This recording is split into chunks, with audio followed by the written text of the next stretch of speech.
licenciada en Trabajo Social y después hice una maestría en Políticas Sociales.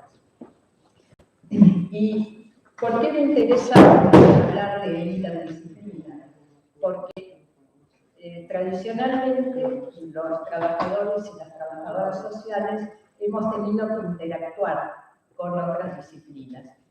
Y me voy a referir un poco a riesgo de pecar de autorreferente a mi propio recorrido académico, porque también da cuenta de lo que fue pasando con esta disciplina del trabajo social. Yo me formé, perdón, ¿se escucha? Mejor. Avísenme si no se escucha, porque acá los compañeros me lo han dicho. Yo estudié mi carrera de grado en esta casa. La carrera del trabajo social, que en ese entonces se llamaba asistencia social, estaba en el último piso del edificio.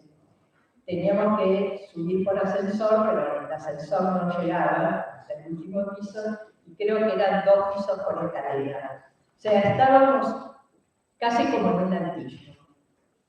Y esto además también tenía que ver con una postura de relación con el ejercicio profesional. Ni siquiera teníamos ley de ejercicio profesional en esa época. Y el trabajo social se consideraba como una profesión, una disciplina subsidiaria de otras disciplinas, entre ellas el derecho. Entonces, había una frase que graficaba esto, que decía que los trabajadores sociales, en realidad las trabajadoras sociales, porque éramos mayoría femenina, éramos los ojos y oídos del juez. Resalto esto. La trabajadora social, que en realidad decían la asistente social, porque en esa época se llamaba carrera de asistencia social, va a cumplir la función de ojos y oídos del juez, generalmente un varón, para que el juez pudiera tomar la decisión correspondiente. Esto fue como modificándose a lo largo del tiempo, sin dejar esa función, pero a medida que la profesión se fue creciendo, logró su propio estatuto, ya no íbamos solamente a ver y a evaluar el entorno familiar, por ejemplo, de un niño o una niña, y informar de eso, sino que además, aparte de esta tarea microsocial, además empezamos a producir conocimiento y empezamos a advertir y a dar cuenta de determinados cambios sociales. Por ejemplo, que las familias a finales del siglo pasado ya no eran las familias que se habían conocido o que se tenían como modelo, papá, mamá, hijos. No solo eso, no solo habían variado la conformación de las familias, sino que ese modelo, papá, mamá, hijos, tampoco garantizaba que no hubiera problemas al interior de esa estructura familiar. Y por otro lado, cuando una familia tenía una conformación diferente, por ejemplo, lo que después se dio en llamar familia monoparental, no necesariamente implicaba que eso generara problemáticas específicas. Más allá, al final del siglo, cuando se salió la ley del divorcio, también nos dábamos cuenta que no necesariamente el hecho de que los chicos o las chicas fueran hijos de padres divorciados iban a ser chicos con determinadas alteraciones.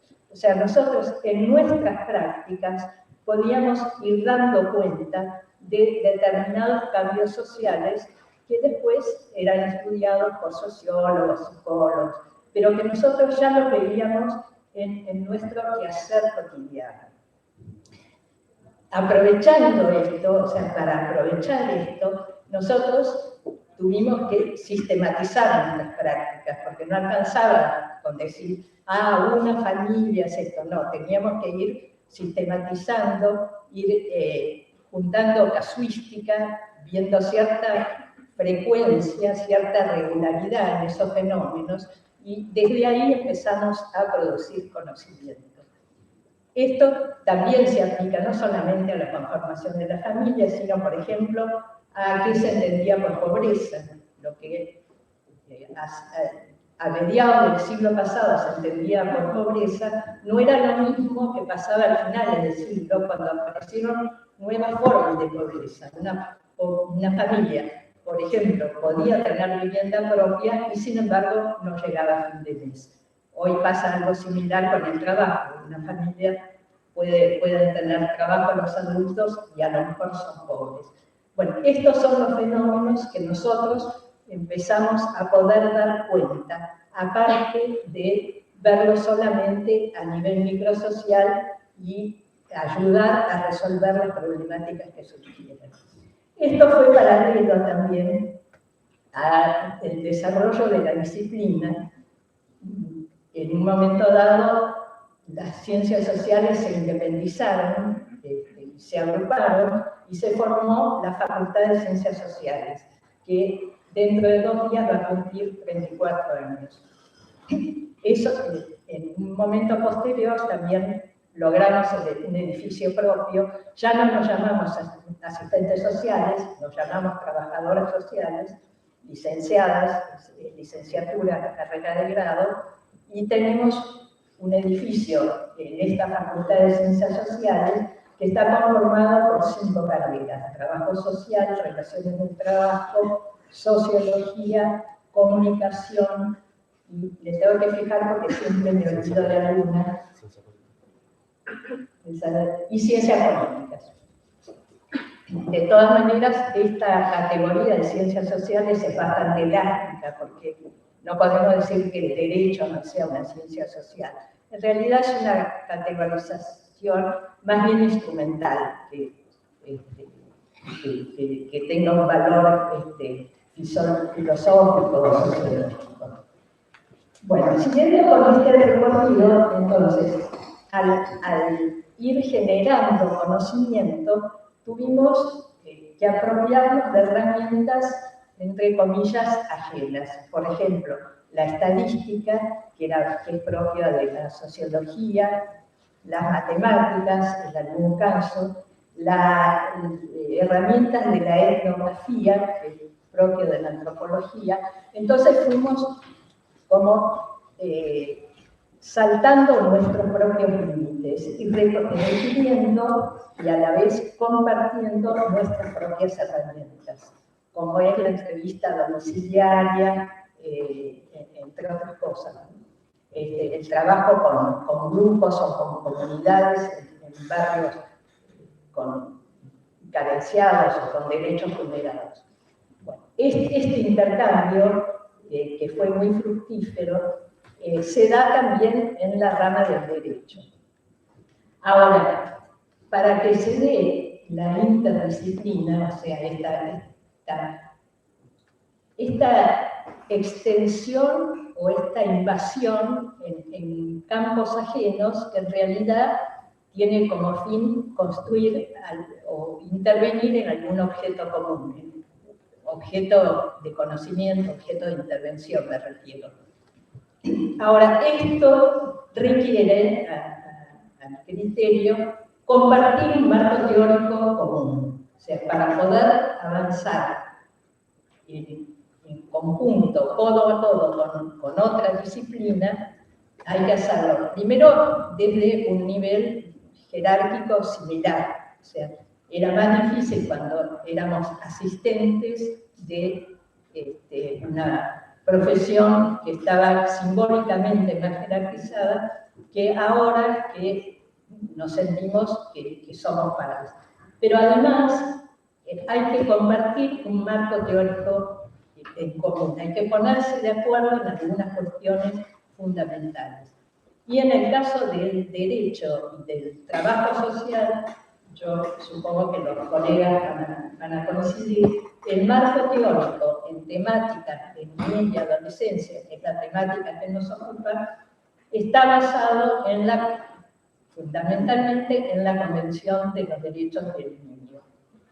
esa convención, que fue un logro del siglo XX, que, como muchos de ustedes sabrán, fue un instrumento, un acuerdo entre naciones del sistema de Naciones Unidas, para considerar que los países miembros debían respetar determinados derechos y comprometerse a llevar adelante políticas para que esto se hiciera realidad.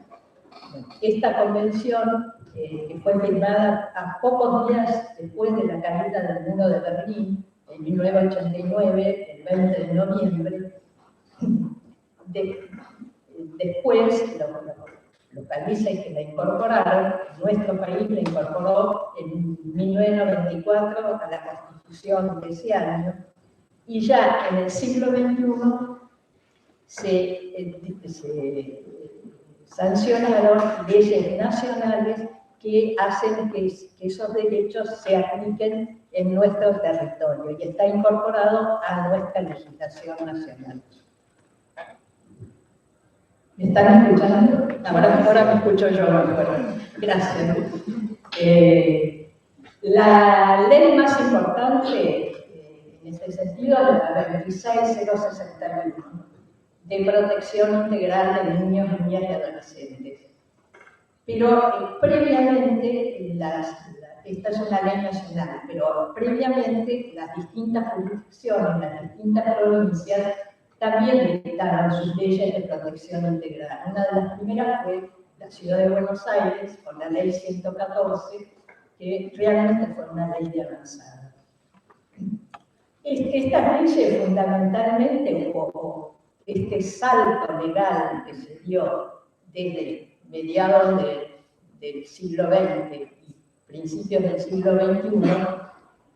XXI, significó superar una visión o una división de la niñez entre niños y menores, entre comillas. Seguramente ustedes ya habrán visto esto en alguna materia. Los niños tradicionalmente, antes de que existiera la convención, eran los que estaban incluidos en la familia y la escuela, los niños, entre comillas, sin problemas. Los menores eran aquellos chicos o chicas que por cualquier circunstancia la familia no los podía cuidar adecuadamente, y entonces intervenía un juez que, homologando la figura de un buen padre de familia, sustituía esa función del padre, ponía en suspenso la patria potestad y decidía qué hacer con ese niño o niña. En general, la estrategia privilegiada de esa época era incluirlos en una institución, aunque la familia no los pudiera acoger, cuidar, etc., porque era pobre, no porque hubiera cometido un delito, no porque tuviera alguna intención de abandonar a esos chicos. Esto es lo que ha cambiado fundamentalmente la Convención de los Derechos de la Niñez. La Convención y las leyes que después se aplican en cada país establece que todos los chicos y chicas tienen los mismos derechos, que los chicos y chicas son ciudadanos, ciudadanos acreedores de todos los derechos, además de que requieren una protección especial por su especial o particular etapa de desarrollo. O sea, con esto se superó esta división entre los chicos por un lado y los menores por otro. Se traslada al Estado la responsabilidad de proveer lo necesario para que esas familias que no cuentan con condiciones adecuadas para la crianza puedan desempeñar ese rol, y además se reconocen un conjunto de derechos que podría ser como una carta de ciudadanía de la niñez. Estos niños que hasta la convención eran además considerados jurídicamente incapaces, como lo fuimos las mujeres también, gran parte del siglo XX, abro paréntesis, no está separado la evolución o la ampliación de los derechos de la niñez con los derechos de las mujeres. Entonces, esto fue el gran logro del siglo XX y va siendo el logro del siglo XXI. Me olvidé decir ahora que dije paréntesis, yo quería abrir otro paréntesis. Esta ubicación que tuvo inicialmente la carrera de trabajo social, que era como un lugar escondido, casi como estar en un altillo, no nos evitó ser víctimas del terrorismo de Estado. Esto es realmente un paréntesis que quiero abrir porque fue algo que nos marcó en esa época. Yo tuve una compañerita, Alicia Maya, que la quiero recordar, que todavía esta figura como desaparecida. Y digo esto aún apartándome del eje de esta conversación, porque me parece importante, más en este momento, que las generaciones que nos siguen tengan conciencia de lo que es vivir en democracia y de la necesidad de defender esa democracia. Y volviendo al tema, entonces, este marco teórico común, este marco teórico que compartimos, es lo que nos permite interdisciplinar. Entonces, en el caso de los trabajadores y trabajadoras sociales, vamos a hacer todo lo posible cuando un niño o niña no pueden criarse en su familia, quiero decir, en su familia de origen, vamos a buscar todas las alternativas posibles dentro de su familia ampliada, dentro del mismo barrio, buscando a alguna persona que para el niño resulte cercana, como para poder reemplazar esos padres, de manera de respetar el entorno del niño. La convención tiene una palabra que es centro de vida del niño. La convención en realidad creo que es la 26061, en un artículo donde especifica de qué se trata el interés superior del niño. Esto es una de las consecuencias prácticas en el trabajo de campo que ha generado estos cambios legislativos sustantivos y que seguramente es lo que tenemos en común con, en este caso, los colegas del derecho, para el cual podemos intervenir conjuntamente en este campo disciplinario. Yo sé que en estas jornadas, en la próxima jornada, cuando se hable de derecho público, Neri Mijersky, que es una persona altamente autorizada para ello, va a tratar específicamente el tema de la convención. Por eso mi intención es hacer mención a esta cuestión más histórica y cómo se relaciona esto con la disciplina nuestra.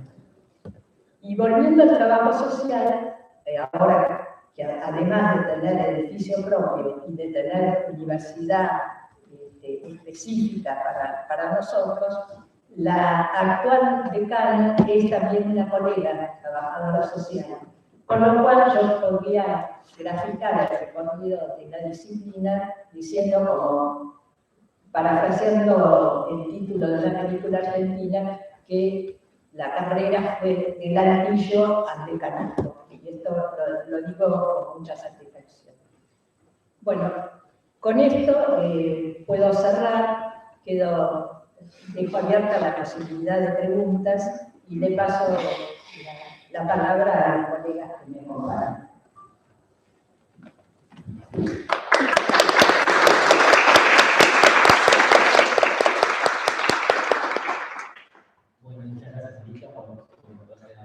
La interdisciplina, esto que venís a aportar para que no sea tanto una charla de abogados para abogados y salir un poquito del nicho, como siempre digo, sacarse un poco la antifaz y ver un poco también desde la interdisciplina, de otro tipo de carreras, otro tipo de especializaciones, de qué se trata todo esto y sobre todo un marco tan sensible, tan importante como es los derechos del niño, ¿no? Los derechos del niño, de la niña y del adolescente, que es algo que obviamente está en constante desarrollo y tiene avances todos los días. Y justamente para hablar de eso voy a presentar a mis asesoradores, que son Miriam Catalán, que ella es abogada de la facultad también, es jueza de familia en el Juzgado Civil número 7 nacional y también es profesora de la materia de Derecho de Familia acá en la facultad y es especialista en Derecho de Familia. Así que paso a presentarla a ella y la introducimos con un aplauso.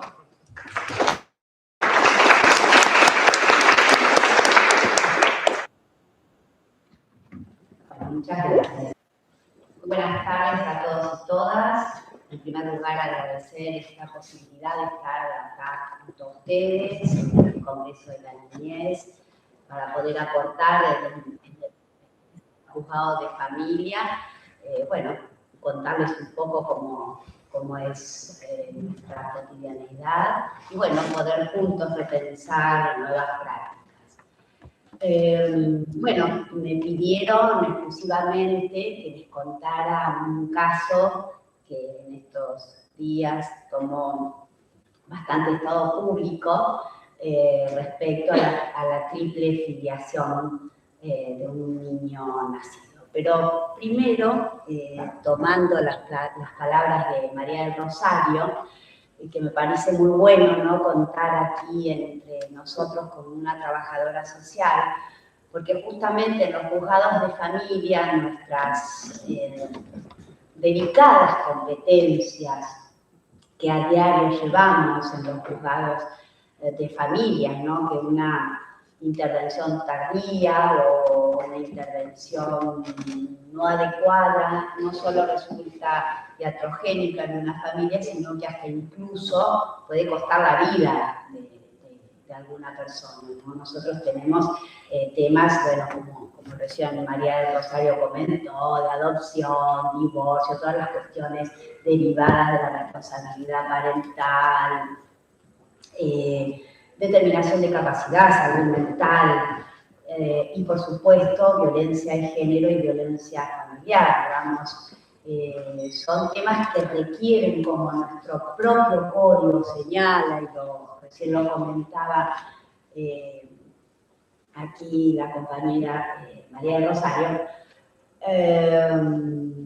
que requieren, como el propio Código Civil y Comercial, en el artículo 706, que nos habla de tutela judicial efectiva y nos habla también de multidisciplina, transdisciplina, interdisciplina, como se denomina, esta necesidad de trabajo con otras disciplinas para lograr intervenciones a las familias en crisis de la manera más adecuada. Esto también tiene que ver con otros principios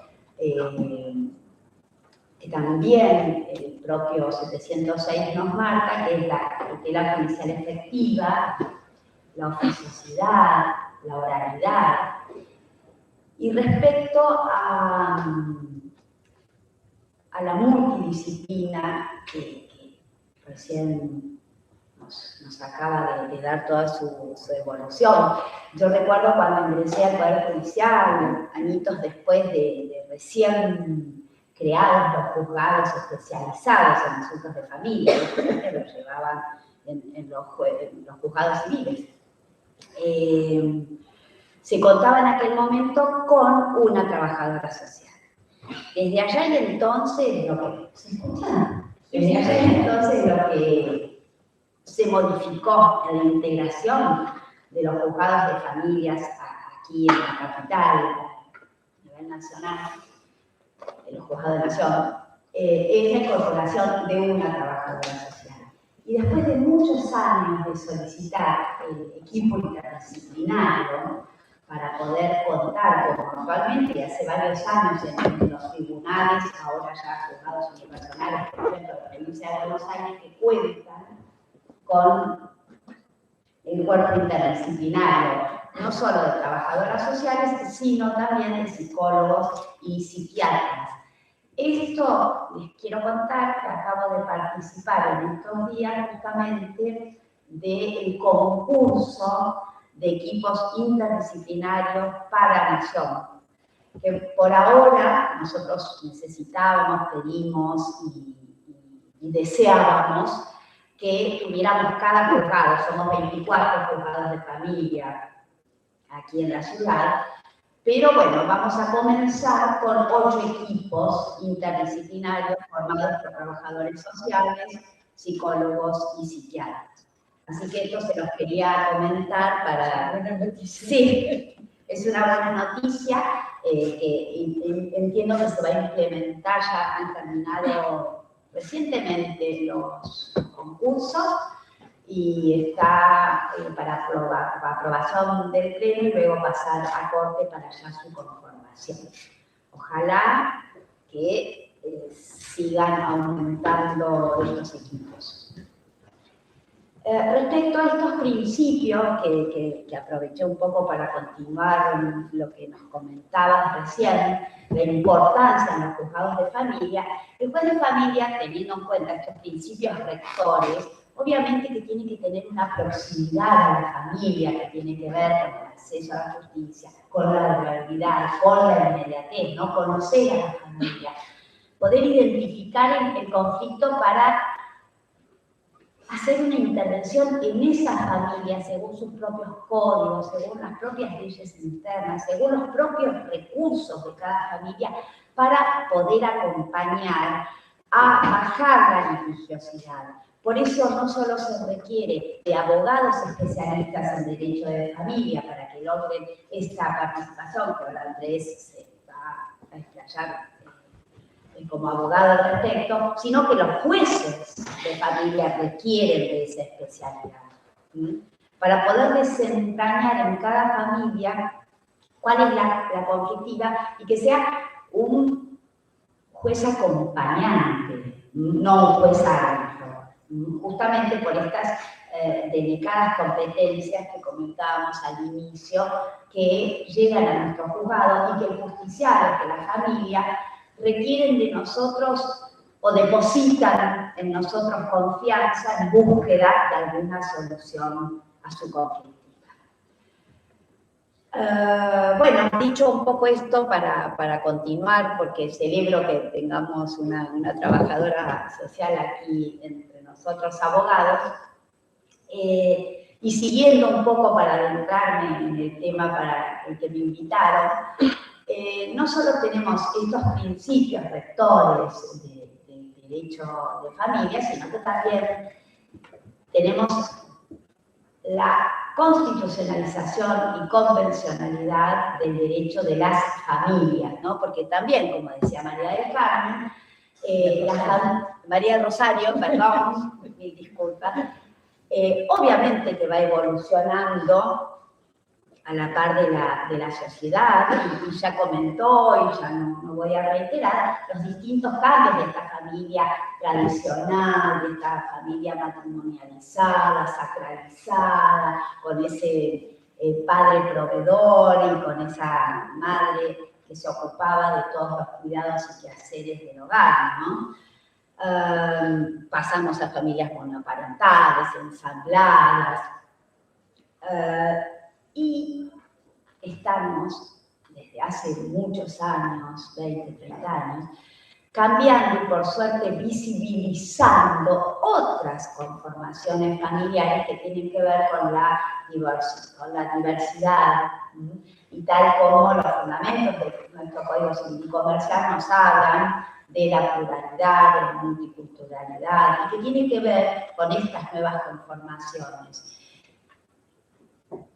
¿Cómo abordamos la conflictiva de familia? ¿Cómo llegamos a soluciones para aplicar el derecho? Bueno, nos conocemos, el artículo 75, inciso 22 de la Constitución Nacional, con la jerarquía de los tratados internacionales y la doble fuente, interna y externa, como principio rector. En este tema que a nosotros nos convoca este congreso relativo a los derechos de niños, niñas y adolescentes, obviamente, Convención de los Derechos del Niño, 26061, a la que hizo referencia María del Rosario, que nos van a dar también principios rectores y, por supuesto, que entre ellos el interés superior del niño, que también estaba en los postulados de este congreso, ¿no?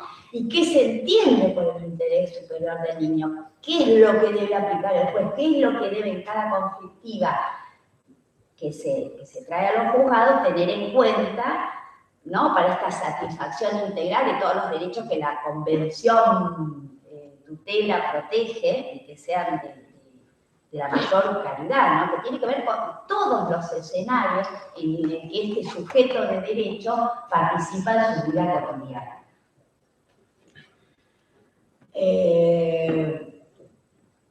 Traído esto al derecho filial, se presenta en el juzgado. ¿Conocen el escenario, la plataforma fáctica de ese fallo que estamos hablando? ¿O empezamos? Bueno, se presenta en este caso. Ustedes saben que el Código Civil Comercial trae una nueva fuente filial, que son las técnicas de reproducción humana asistida, que tienen que como eje la voluntad procreacional, ¿no? El querer ser progenitor, progenitora. Teníamos nosotros, ¿cuáles eran las otras dos? La adopción y la biológica, ¿no? Entonces, esta nueva fuente filial rompe con el biologicismo, ¿no? Porque ya puedo ser padre, madre, progenitor, progenitora, sin necesidad del aporte genético propio. En todas estas transformaciones que fuimos comentando, muy abuelo de pájaro de la familia, el derecho fue acompañando en distintas leyes, 23.515, divorcio vincular, técnicas de reproducción humana, matrimonio igualitario, identidad de género, que el Código Civil Comercial en el 2015 recoge y va sistematizando, pero bueno, obviamente ese gran cambio, ese gran aporte del Código Civil y Comercial unificado pareciera y obviamente no va quedando como un poco escaso. Entonces, son muchos los participantes en la elaboración, una gran elaboración legislativa. Y entonces, ¿qué nos dice el propio Código Civil y Comercial? ¿Cómo debemos nosotros abordar las cuestiones de familia? Artículo 1 y 2, esta mirada holística, sistémica, de toda la legislación con la doble fuente interna y externa. Hecha esta introducción, les quiero contar el caso para no irme en el tiempo tampoco,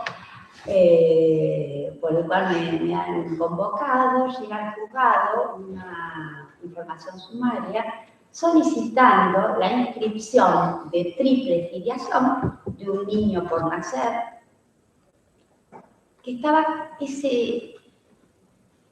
esa petición estaba realizada por una pareja de dos hombres que hacía ya varios años que se encontraban unidos, que deseaban fervientemente y conjuntamente poder ser progenitores. Obviamente, pues requerían de una mujer para aportar a través de las técnicas, podían hacerlo por adopción, por gestación por sustitución, que también quedó fuera, lamentablemente, del Código Civil y Comercial, pero hay más de 50 casos ya judicializados.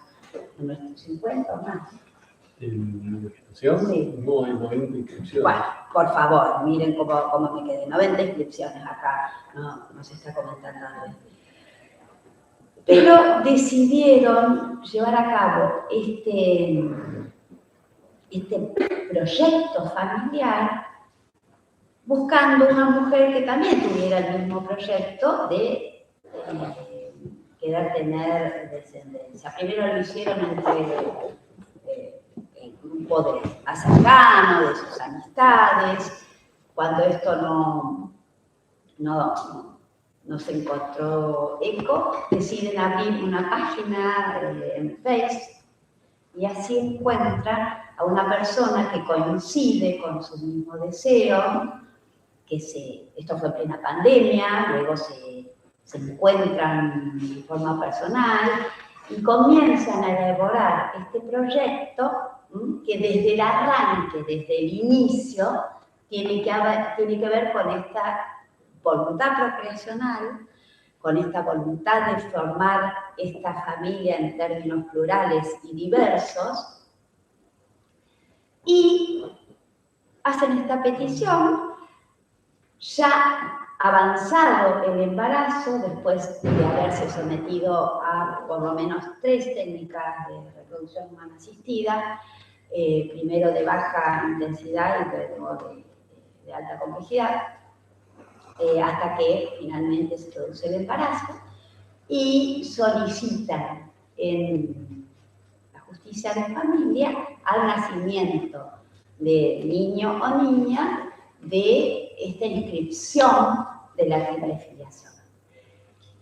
El artículo 558 del Código Civil y Comercial nos da la pauta binaria, ¿no? Nadie puede tener más de 2 progenitores. Nadie puede tener una inscripción de nacimiento compuesta por más de 2 personas. ¿Sí? Bueno, primer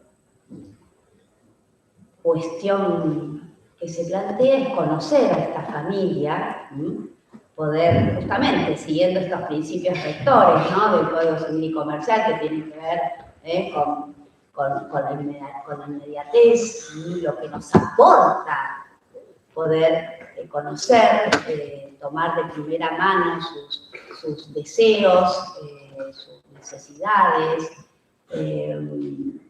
y realmente poder plasmar en ellos esta voluntad procreacional, este plan de vida autónomo, plan familiar que comparten, y este gran deseo y profundo amor por ese hijo o hija por nacer.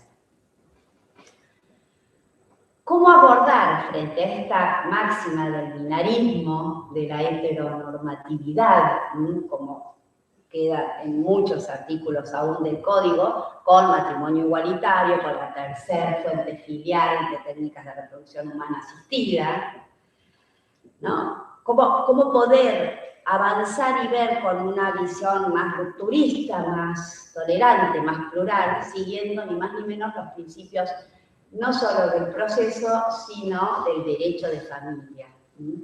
Y obviamente, a la luz del artículo 1 y 2, a través de la constitucionalización y convencionalización del derecho privado.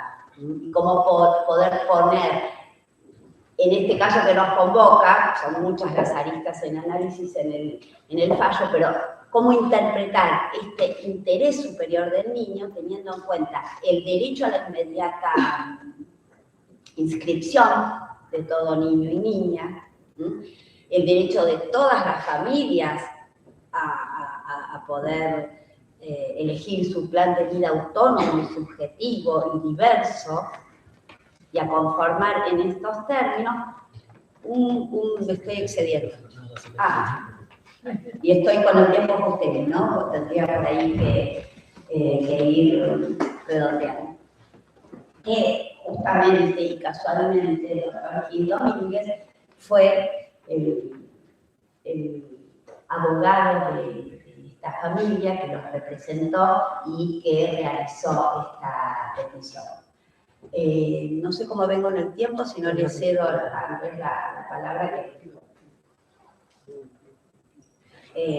les va a contar otras cuestiones, digamos, de su relación como abogado de esta familia, ¿no? Lo que yo les quiero transmitir es cuando a mí me llega al juzgado esta petición, que no fue acompañada ni por la fiscal interviniente ni por el defensor de menores interviniente, justamente dando una interpretación a ese interés superior del niño desde una mirada más tradicional, heteronormativa,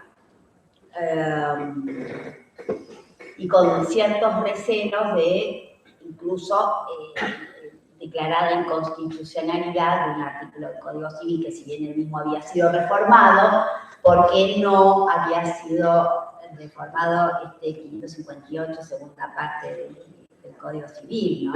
Entonces acá también es cuando no solo en los juzgados de familias, los jueces especializados, debemos flexibilizar el derecho procesal en pos de esta tutela judicial efectiva, en pos de lograr este juez árbitro acompañante de los conflictos que se traen, y con esta mirada que los derechos humanos y la constitucionalización nos exigen del propio 14 bis y del propio artículo 19 de la Constitución en la mirada de las familias.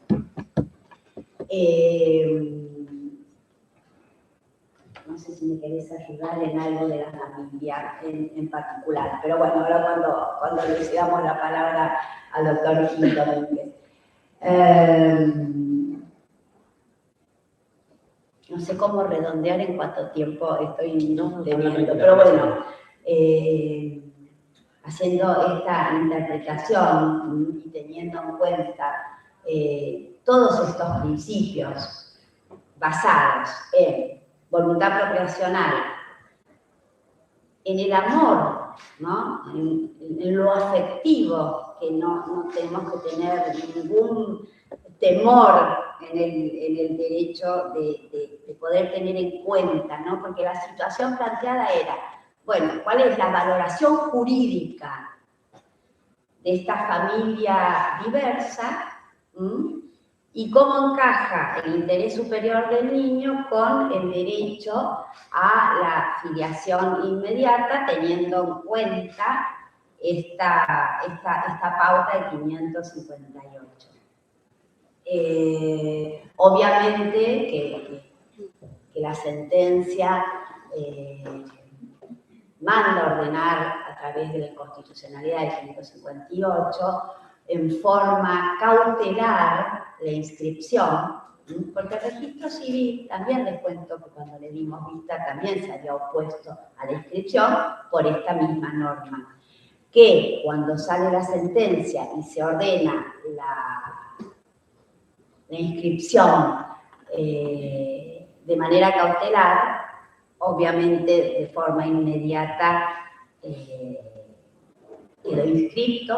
Hoy niño o niña nacido ya cuenta con su partida de nacimiento, con su DNI, creo que también ya tramitando su pasaporte. Obviamente está en grado de apelación, en Cámara, y bueno, veremos cómo se resuelve en la segunda instancia o probablemente en la Corte. No sé si. Pero bueno, no me quiero extender y entonces le voy a pasar la palabra al colega, el doctor Gil Domínguez, que primeramente lo van a presentar. Bueno, muchas gracias.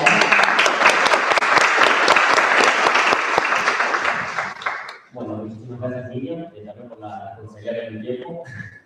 Bueno, el último orador que tenemos hoy es Andrés Gil Domínguez. Él es abogado de la Casa de Estudios de la UBA, es doctor y postdoctor en Derecho. Está dedicado al área de Derecho Constitucional y también es profesor de Derecho Constitucional acá en la facultad y también en la Universidad de La Pampa. Así que, bueno, sin más, lo pusimos un aplauso.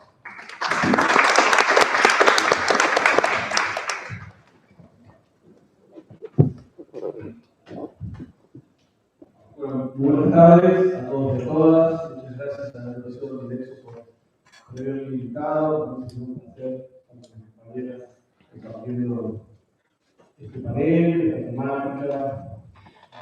Y se vuelve acá en la facultad, después de la pandemia.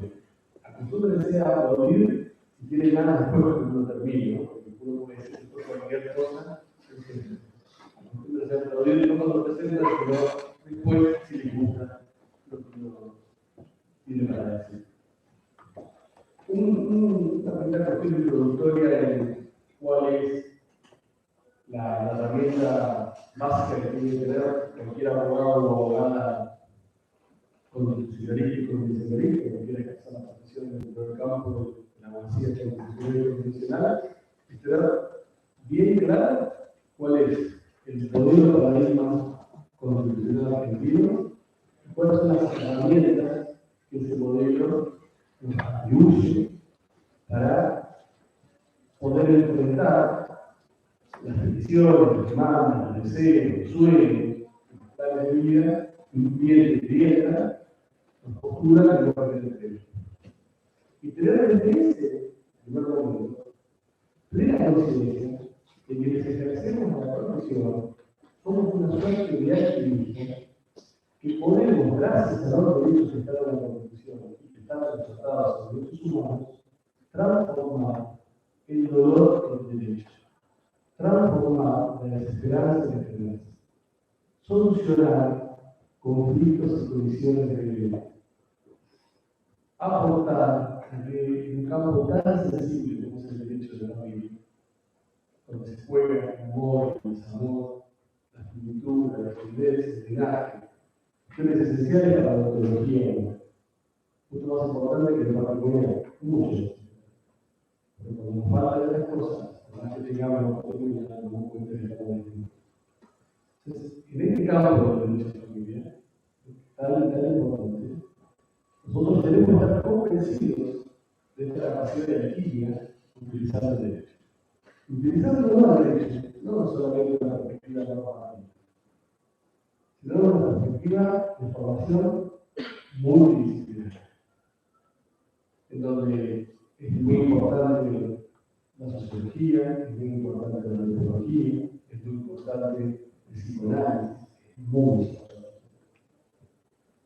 Porque, especialmente en el derecho a familia y en la construcción de las subjetividades, el derecho, los derechos y las subjetividades son esenciales. El primer punto de partida, pero tiene claro con esto. Que nuestro paradigma del delito de 194 es el de Estado constitucional y convencional de derecho. ¿Y dónde está plasmado? En el artículo 75 de la Constitución, donde la Constitución invita, no incorpora, invita a 11 instrumentos internacionales de derechos humanos, 9 tratados, 2 declaraciones, a compartir su jerarquía constitucional. Y invita al Congreso legislador a que con la misma mayoría grabada que se prevé para reformar la Constitución, con tercios de autoridad de cada Cámara, se pueda asignar jerarquía constitucional a otros que se ponen en el sentido que se ha recibido de tercios de autoridad.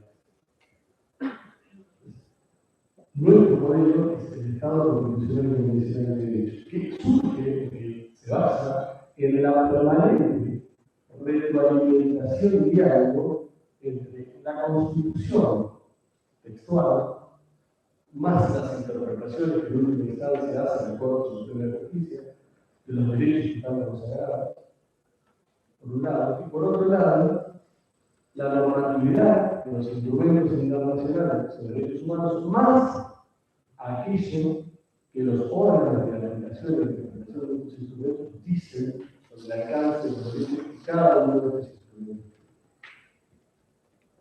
Dos fuentes que dialogan, que se retroalimentan, que le dan a la dimensión sustancial de los derechos una gran densidad, que habilitan diálogos interculturales entre la concepción de los derechos fundamentales que tiene nuestra Constitución, que responde a una comunidad determinada, en la Argentina, y a su vez el marco de interpretación que se le da a los derechos humanos de forma a nivel regional, a nivel universal, respondiendo a una idea de mínimos vinculada a la dignidad humana regional y universal. Y esta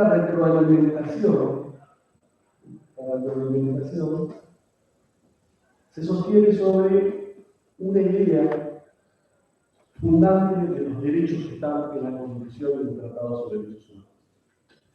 Y que los derechos están formulados de manera abierta, determinadas, no están cerradas en una regla, sino que son abiertos, determinados, un otro que no todos saben que no puede.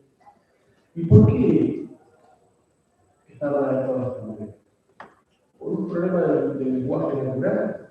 ¿O porque adrede se establecieron con esta conformación para responder de forma igualitaria al pluralismo que existe en la sociedad? Porque si yo digo que toda persona tiene derecho a conformar una familia, y no digo la familia entendida de determinada manera, esto va a permitir que en una sociedad de distintos, cada uno que entienda que en base al amor, a la socioafectividad, a un proyecto conjunto, existe una familia, pueda tener el respeto de la protección de esa familia que está constituyendo. Y a su vez, de esta manera, se nos permite a nosotros poder actuar en igualdad de condiciones frente a contextos diferentes. La mejor idea de poder estudiar a los derechos es pensar en los humanos. Uno va a la calle, en un auto, en bicicleta, en un patín, y sin una esquina, se enfrenta con el rojo que hay que parar, se enfrenta con el verde que hay que pasar. Si se enfrenta con el amarillo, uno va a frenar, a parar, a ver, conforme a las circunstancias que le toque en ese momento de tránsito enfermedad. Esos son los derechos. Esos son los derechos con los que los abogados y las abogadas, los constitucionalistas y constitucionalistas trabajamos en formas abiertas, formas determinadas, que aspiran a proteger y a garantizar el pluralismo que existe en nuestra sociedad. Y a su vez, todos los derechos, a priori, tienen la misma jerarquía. Los derechos que están en la Constitución, los derechos que están en los tratados sobre derechos humanos. ¿Y cuáles son las herramientas que nos brinda este paradigma? Por un lado, el control de constitucionalidad. Esto es proteger si las normas por acción o omisión son acordes a la Constitución. Y por otro lado, el control de convencionalidad interna, que es proteger si las normas o las soluciones están conformes a la convencionalidad más las interpretaciones respectivas. Estas dos herramientas son las que uno tiene que tener en cuenta en el ejercicio de la profesión, para ver qué va a postular, si control de constitucionalidad, control de convencionalidad o ambos, que es un caso de uno. Y también tener en cuenta dos elementos más. Vamos a ver el caso para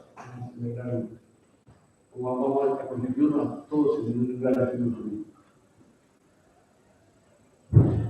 En primer lugar, que hay dos operaciones conformes en relación a los derechos. Hay dos formas de ver cómo se desarrollan los derechos. Por un lado, la determinación o concretización de los derechos que están en la Constitución, que están en los tratados de derechos humanos. Esto es, frente a una situación de derecho, a un caso concreto, subsumir en el contenido de un derecho ese caso para que la persona pueda ejercer esos derechos sin que enfrente exista otro derecho suyo.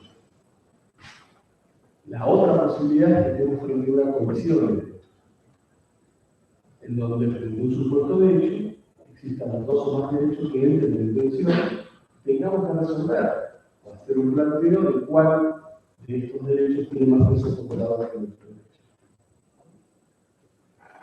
Y el último elemento para tener claro, en cuenta, como seres instrumentales para el ejercicio de la profesión, es considerar que la ley, por más que se llame el Código Civil Social, la ley, no solamente está por debajo de la Constitución de forma jerárquica, sino que esto implica que los derechos no están creados ni determinados por la ley. Los derechos, expresos, implícitos, subjetivos, colectivos, las funciones, las prestaciones, están constituidos y creados en la Constitución y en los tratados sobre derechos humanos. ¿Y qué es la ley? La ley es una garantía primaria de estos derechos. una garantía general de estos derechos, en donde el legislador y legisladora, desde un determinado campo, solamente establece un piso mínimo de acuerdos, pero no es un derecho. La ley no es un derecho. La ley solamente es una garantía general. Y si hay algo de novedoso, de disruptivo, que quiere el escritorio civil comercial, decía bien, es que, a diferencia de lo que sucedió con el Código de Bellas Artes, que uno observa los primeros 23 artículos que hablaban sobre las normas de aplicación e interpretación del Código, y nunca, ni una sola vez, se hablaba de la Constitución, porque era un código de un Estado legislativo de derecho, un código que creaba derechos, un código que ni miraba la Constitución ni le importaba los derechos. Este Código Civil Comercial, en los artículos 1, 2 y 3, reafirma el modelo de Estado constitucional y convencional. En todos los casos que se aplique el Código, se deberá aplicar conforme a lo que dice la Constitución y el Tratado sobre Derechos Humanos. La regla de reconocimiento al cual se somete el Código es el artículo 75, inciso 22. Y los jueces y juezas deben dictar sentencias para no ser arbitrarias, deben interpretar el Código a la luz de la Constitución y los tratados sobre derechos humanos. No es muy difícil, es muy sencillo. Pero para eso tenemos que sacar de la cabeza que la ley es la que establece el derecho.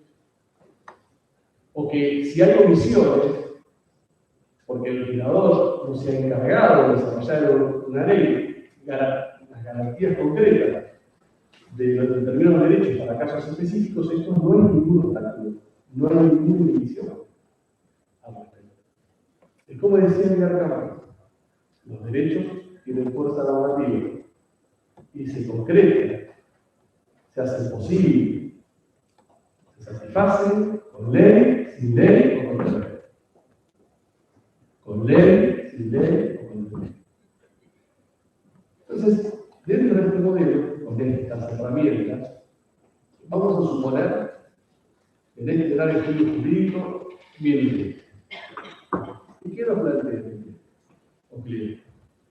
Yo,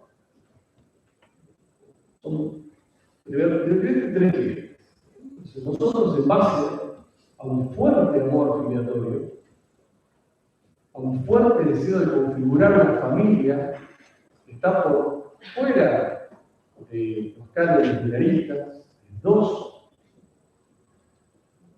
filiaciones, queremos construir una familia pluriparental. A mí me gusta hablar más de poliamor registral filiatorio, porque es más disruptivo. Cuando uno habla de poliamor, todos saben inmediatamente de nosotros porque creen que solamente el poliamor es sinónimo exclusivo del poliamor sexual. O sea, hay un llamado de atención, cuando uno habla de poliamor registral filiatorio, porque llama la atención, pero es registral filiatorio. Entonces, tiene un proyecto en común, está basado en el amor, está basado en la pluriparentalidad, y nos plantea a nosotros en nuestro estudio que es posible.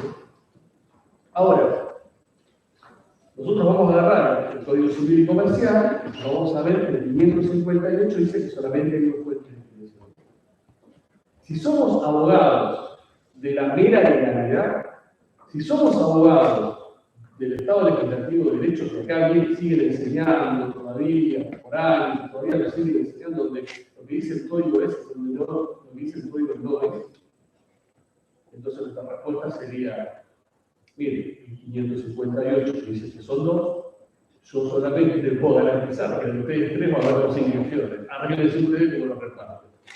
Si ustedes son abogados y abogadas del Estado constitucional y convencional de derecho, la respuesta va a ser, a ver, voy a mirar, ¿qué dice la Constitución? ¿Qué dicen los tratados sobre derechos humanos en torno a qué?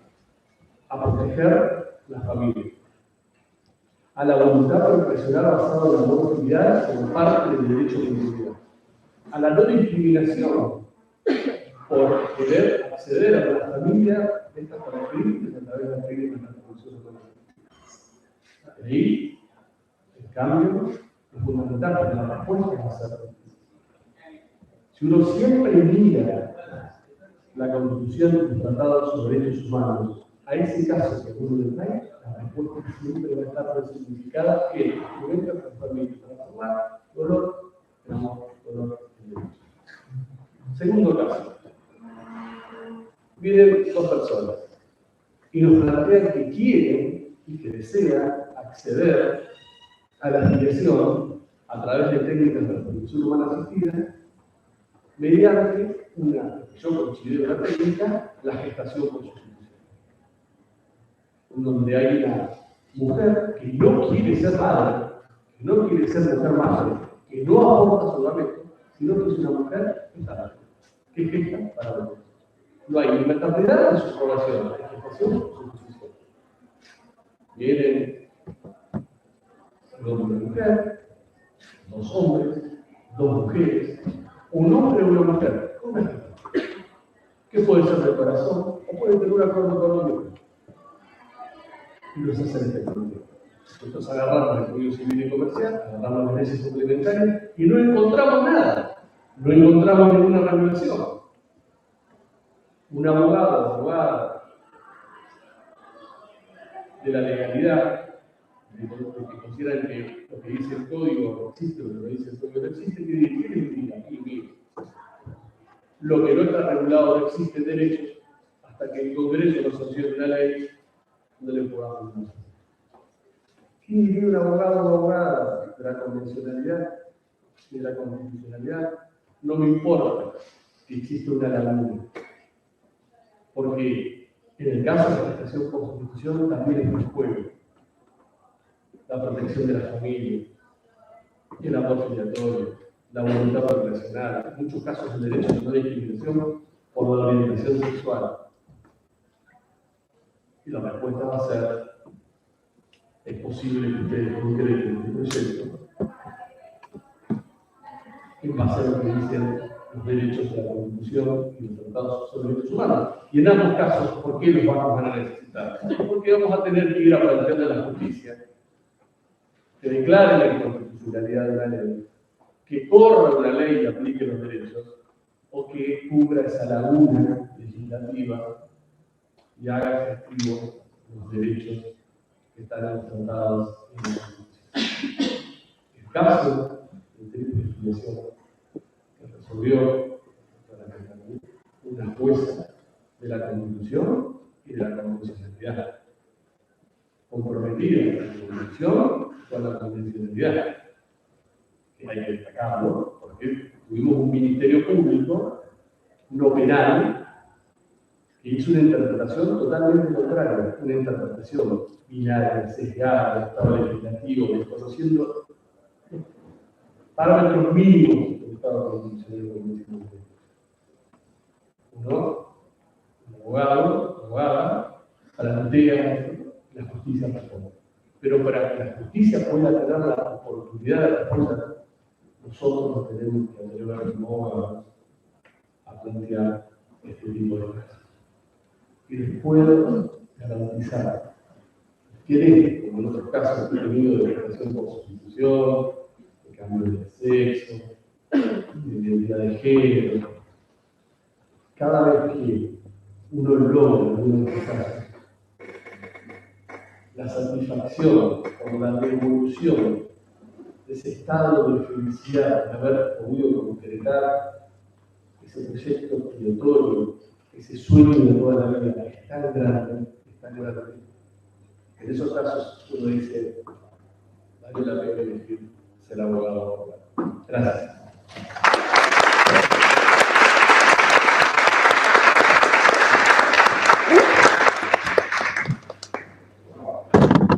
Bueno, gracias Andrés. Ahora vamos a abrir un espacio de preguntas, así que quienes quieran tener una pregunta, quieran acercarse, el micrófono disponible.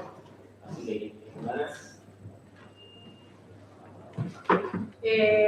Para todos, en realidad, la pregunta. A mí me pasó, yo gané la carrera de los 18, la primera materia que cursé fue Civil 1, como joven idealista, me indigné porque todo era quién se queda con la guita, ¿no? Como la primera parte del Código Civil es esa, o por lo menos fue mi primer encontronazo con el derecho, entonces escuchar a una jueza y un abogado hablar de la jerarquía jurídica del amor me rompe bastantes esquemas, sobre todo sobre mi percepción del derecho privado.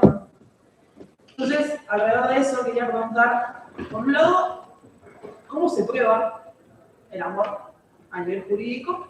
Esto más que nada para Andrés, capaz que estuviste ahí llevando el caso con la familia. Y por otro, ¿qué pasa con la inmediatez en este tipo de juicios? Con la inmediatez con la familia, con esta idea de la imparcialidad del juez o jueza con la banda en los ojos, de esa imagen que hasta, bueno, es incluso el escudo de nuestra facultad, ¿no? La diosa de la justicia con los ojos tapados. ¿Qué pasa con esa imagen, con el derecho aplicado de esa manera?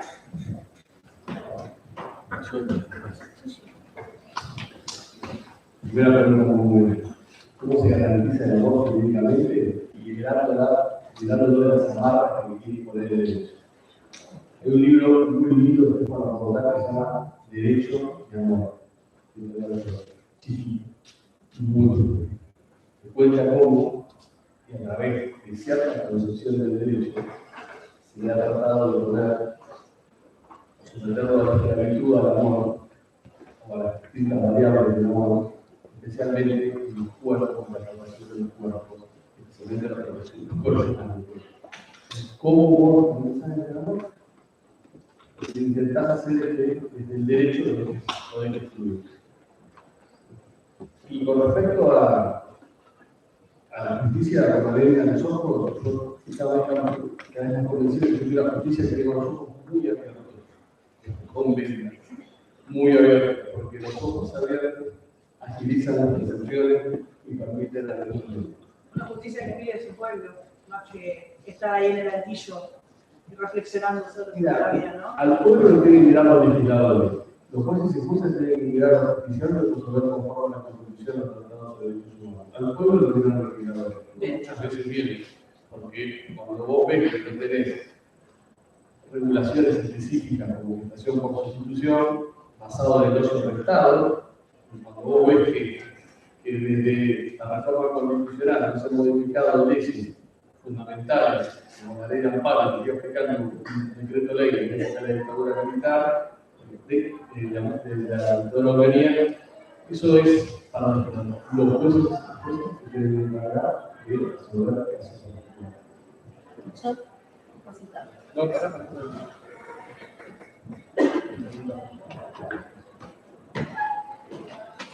Gracias. Bueno, justamente, Julián,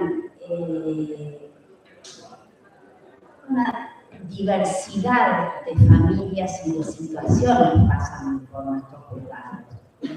Como yo hoy comentaba, cómo desentrañar quizá un mismo conflicto que puede ser un impedimento de contacto, un régimen comunicacional no fluido, una situación de violencia en una u otra familia, acorde a su entorno cultural. Acá mismo, dentro de la propia jurisdicción, hay una gran variedad de dónde fue educado, quién es, bueno, que acá tiene que ver ni más ni menos de la interdisciplina. La escucha de los niños, o sea, el árbol genealógico de dónde provienen, ¿no? La historicidad de esa familia, que ahí están los aportes de las otras disciplinas, ¿no? En el tema interés superior del niño, escucha del niño. ¿Cómo se escucha al niño? ¿Desde dónde? ¿Cómo se interpreta? ¿Cómo es la capacidad progresiva? No es lo mismo si entrevistamos a un chiquito de 3, de 8, de 14. Entonces, esto que te da la inmediatez con estos ojos que decía Andrés, bien abiertos, al igual que los oídos, despojándome absolutamente de mi propia realidad de vida y de mis elecciones. para poder entender y captar la subjetividad del otro, aplicando el derecho y tratando de pacificar las relaciones familiares y de traer alivio a la conflictiva que se ve. Gracias.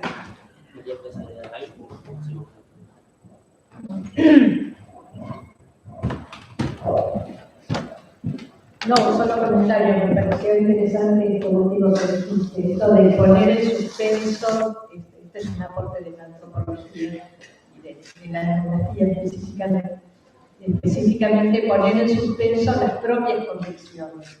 O sea, todos tenemos convicciones personales, tenemos algún ideal de familia propio que es el que buscamos, pero esta capacidad de poner eso en suspenso y poder mirar la realidad del otro, del sujeto que yo tengo delante, sin imprimirle mis propios deseos, mis propias convicciones, mis propias creencias, que además pueden cambiar a lo largo de la vida. Me pareció interesante y coincido plenamente. Tenemos una pregunta atrás, me parece, puede ser. Hola. Dos cosas son. Primero, a mí me pasa como Julián que el derecho privado me hace bastante ruido, que en general no me gusta, pero el derecho de familia siempre es como la gran excepción, como que tengo un país como privado, no, pero bueno, familia. Y tengo una pregunta respecto de la adopción, porque yo tengo entendido, es un tema que me interesa, y tengo entendido que en otros países, no yéndonos tan lejos capaz como a Estados Unidos, sino en Chile o en México, funcionan como sistemas de adopciones como por medio de agencias privadas y que rozan mucho como la peligrosidad de casi el negocio con la vida de un montón de niños y niñas a los que se los escucha poco y nada, a los que se los escucha, y que tengo entendido que en Argentina eso no existe, o por lo menos hasta donde sé y quiero creer que efectivamente no existe, y que justamente esa es la gran diferencia como de la escucha integral de los niños, niñas y adolescentes. Era fundamental como confirmar que en Argentina no existe y entender un poco como la funcionalidad en sí del sistema, porque o sea, tengo entendido no solo que existen las familias privadas, sino que se manejan con montos millonarios.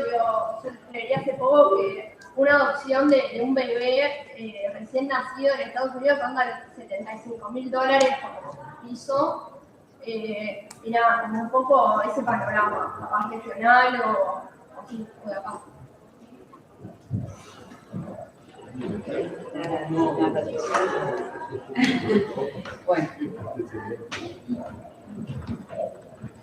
Bueno, en nuestro país el sistema de protección de derechos corresponde en primer lugar al órgano administrativo que tiene el Poder Ejecutivo, ¿no? Ante vulnerabilidades de niños, niñas y adolescentes, en primer lugar se toman medidas de separación de la familia de origen para trabajar con esa familia y tratar de componer los lazos, las vulnerabilidades y los derechos de ese niño, intentando siempre con su familia de origen, con todo su entorno socioafectivo, con la familia ampliada.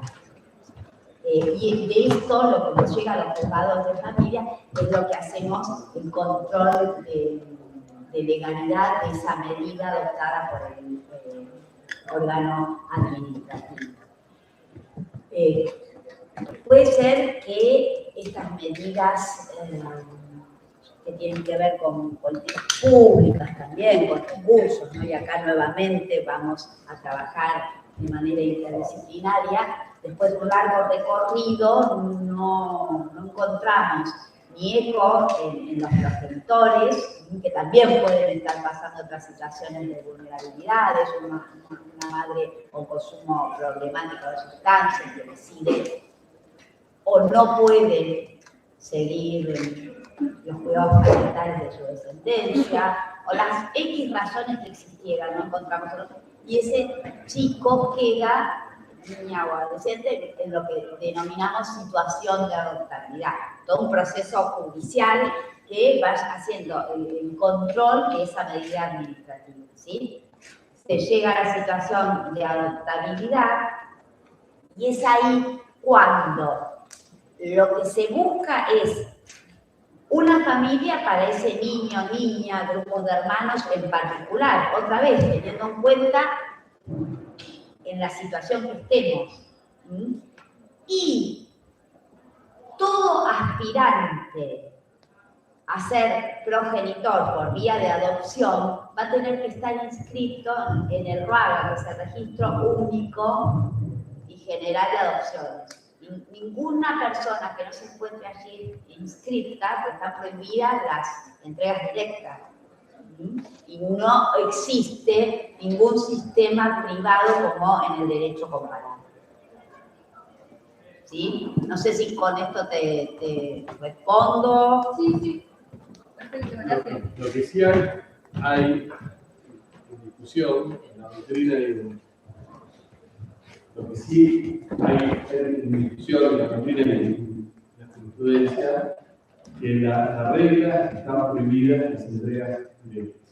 Pero hay situaciones muy particulares de construcción de socioafectividad, en donde están generando interpretaciones constitucionales y convencionales para hacer una excepción a esta prohibición de reglas que establece el Código Civil Comercial de prohibir las entregas directas, y en esas situaciones específicas, interpretando la normativa del Código Civil Comercial a la luz de la Constitución de los Estados de derechos humanos, se habilitan entregas directas que en realidad no son entregas directas, sino que son garantía de derechos consagrados, conformados en esa situación particular, donde ya existe el vínculo de amor filial consolidado. Entonces, lo que la entrega directa quería evitar ya está consolidado, por eso se genera la excepción. No se ampara una ilicitud, un acto ilícito, sino lo que se está amparando es, ni más ni menos, una relación socioafectiva que alguien tomó. Es muy típico, por ahí no tanto en nuestra jurisdicción, pero en el primer cordón, segundo cordón de conurbano, de, bueno, el padrino, la madrina, que ¿no? Y ejerce los cuidados parentales que por tantísimas razones, una progenitora o progenitor que ha debido irse al interior a cuidar a otro familiar y nunca más pudo regresar o le pasó algo, y fue emplazándose en esos cuidados y, digamos, legítimamente construyendo este amor que termina, bueno, después en el colegio dicen, bueno, ¿quién es el padre, madre, encargado, esto, el otro? Bueno, y ahí es cuando justamente, ¿no? Con todo lo que nos acaba de enseñar y describir recién Andrés, es lo que tenemos que aplicar para amparar una genuina situación de socioafectividad que no tendría que ver en amparar, digamos, una situación forzada o una apropiación ilegítima, ¿no? De un niño traído, bueno, toda nuestra historia acuesta, ¿no es cierto? Pero ¿se entiende la diferencia? Y otra vez acá ponemos el amor y lo jurídico, amparando estas reales situaciones, ¿no? ¿Cómo se van dando conformaciones y relaciones familiares que no tienen que ver con lo sanguíneo?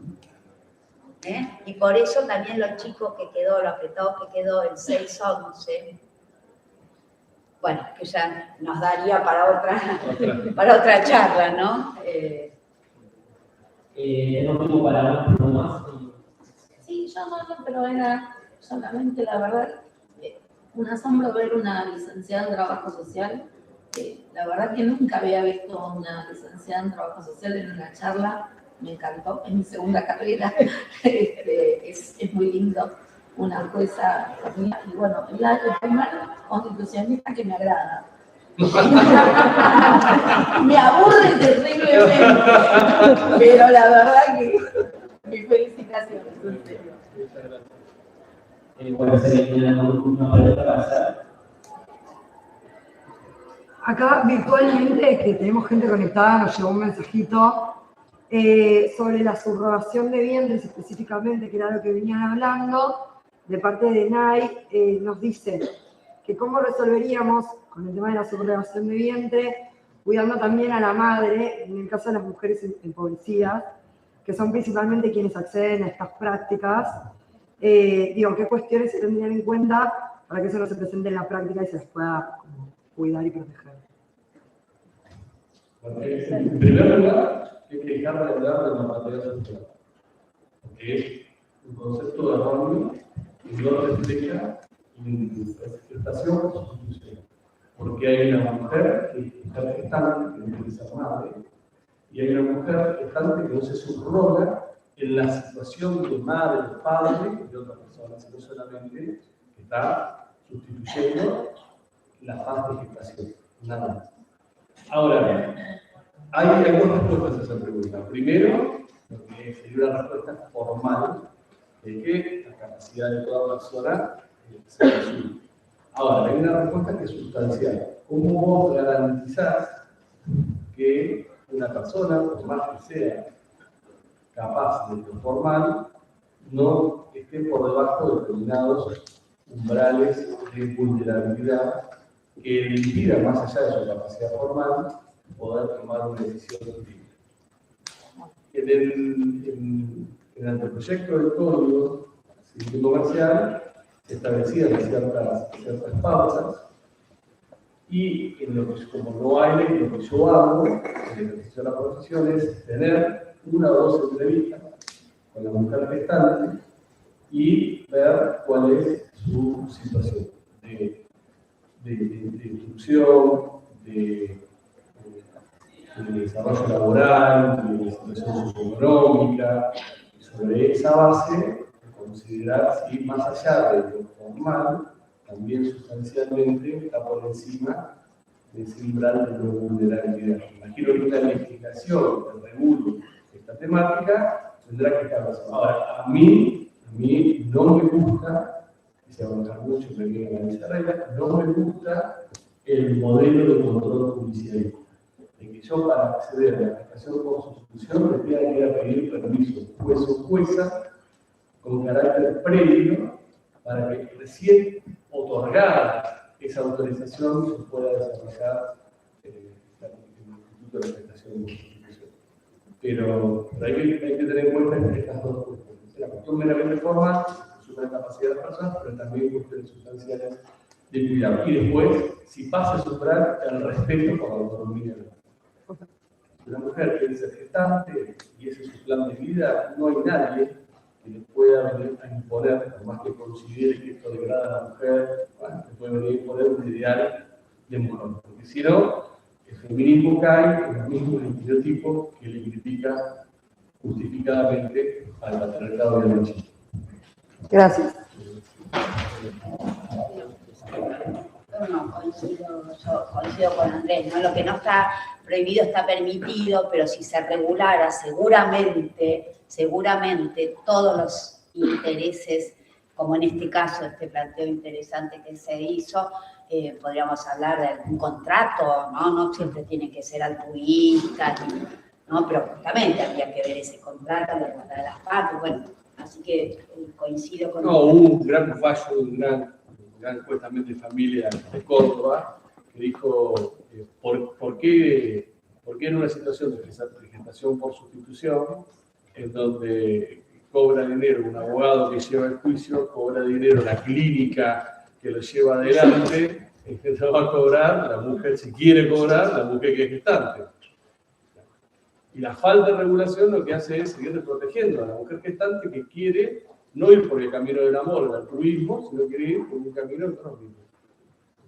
Y justamente quienes pueden pagar, no sé, hoy hablaban en adopciones o un tratamiento de gestación por sustitución en el exterior, $150.000 o lo que fuere, y las familias que, para empezar a hablar, y las familias que no pueden acceder a eso y que lo hacen en nuestro país, ahí también estaríamos hablando de discriminación y de no protección.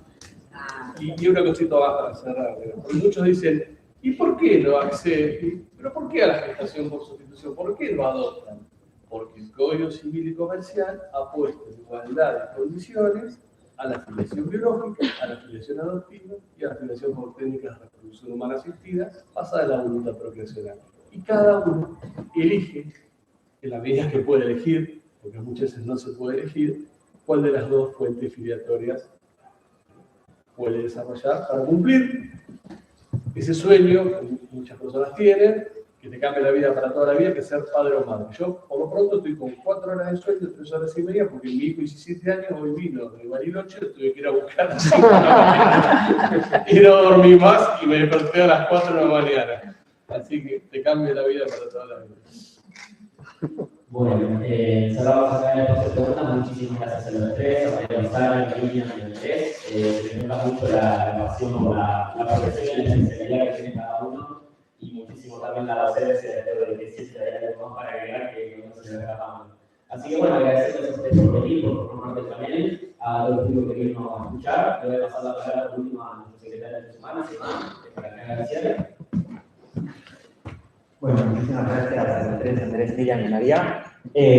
Damos cierre a lo que es la primera charla de este Congreso del Derecho de los Niños en el Derecho Privado. Para quienes no se anotaron en el certificado de asistencia, lo pueden pedir en la puerta, estamos en la planilla. Y repito, el horario 2 tenemos descuentos de 100% para quienes están participando en la charla, comprando acá en el stand. Así que muchísimas gracias a todos por participar y a ustedes por exponer. Y nos vemos el miércoles a las 18:30 en el aula 1 de la Institución Universitaria para la charla de Derecho Público, y el viernes al mismo horario para la charla de Derecho Penal. Muchísimas gracias.